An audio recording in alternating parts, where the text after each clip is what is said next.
ఎండలు తెగ్గాసేస్తున్నాయి కదండి, వేడితో తట్టుకోలేకపోతున్నాము. బయట నుండి ఇంట్లోకి వస్తే చల్లగా కూల్ గా ఏదైనా కావాలనిపిస్తుంది కదా. ఇదిగోండి మ్యాంగో సగ్గుబియ్యం తోటి మంచి టేస్టీ రెసిపీ. అస్సలు నేను ఎక్స్పెక్ట్ చేయలేదు ఇంత టేస్టీగా ఉంటుందని.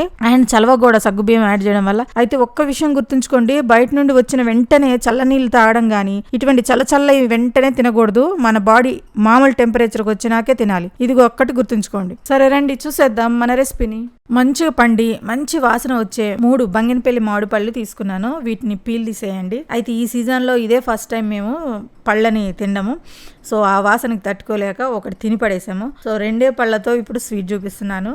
ఈలోపు ఒక గిన్నెలో సగ్గుబియ్యం ఉడికించుకోవడానికి నీళ్లు వేసుకొని బాయిల్ చేసుకోండి. ఇలా వాటర్ బాయిల్ అయ్యాక 1/2 కప్పు సగ్గుబియ్యం వేసి ఉడికించుకోండి. మీరు నాలాగా చేయకండి. సగ్గుబియ్యాన్ని 1 గంట సేపు నానబెట్టుకుంటే త్వరగా ఉడికిపోతుంది, టైం వేస్ట్ అవ్వదు, మీ గ్యాస్ కూడా సేవ్ అవుతుంది. ఓ పక్క సగ్గుబియ్యం బాయిల్ అవుతూ ఉండగా ఇప్పుడు ఈ 2 పళ్ళలో ఒక మ్యాంగో యొక్క 3/4 భాగాన్ని చిన్న ముక్కలుగా కట్ చేసుకోండి. అంటే 3 వంతుల పండుని, మిగిలిన 1/4 పండుని పెద్ద ముక్కలుగా కట్ చేసుకొని జార్లో వేసేసుకోండి. ఇప్పుడు దీన్ని లిక్విడ్ గా చేసుకోవాలంటే నేను ఒక చిన్న కొబ్బరికాయని తీసుకొని దాని నుండి పాలు తీసుకున్నాను. అది నాకు ఒక 250 ml వచ్చింది. ఇక్కడ నేను పాలని కొద్దిగా వేసుకుంటూ కన్సిస్టెన్సీ చెక్ చేసుకుంటున్నాను. అలాగే స్వీట్నెస్ కోసము కండెన్స్ మిల్క్ ని కూడా కొద్దిగా వేసుకుంటున్నాను. నేను 200 grams తీసుకున్నాను. సో నాకు ఇది మొత్తం పట్టింది. ఇప్పుడు లిడ్ పెట్టేసుకొని గ్రైండ్ చేసుకోండి.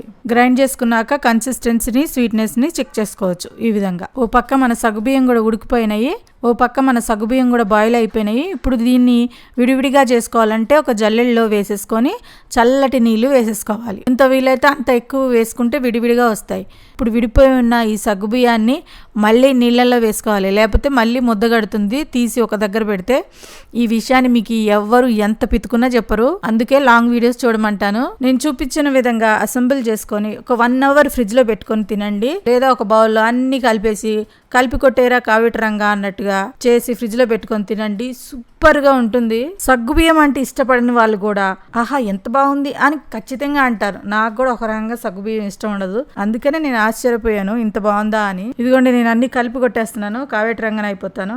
ఇందాక చూపించింది మాత్రం మా అమ్మాయికి ఇష్టము, అలా ఎస్థెటిక్ గా ఉండాలి. మరి టేస్ట్ చేసేద్దామా?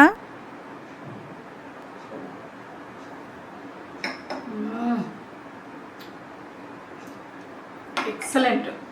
రెసిపీ నచ్చినట్లయితే ప్లీజ్ సబ్స్క్రైబ్ చేసి షేర్ చేయడం మర్చిపోకండి. Thank you, bye.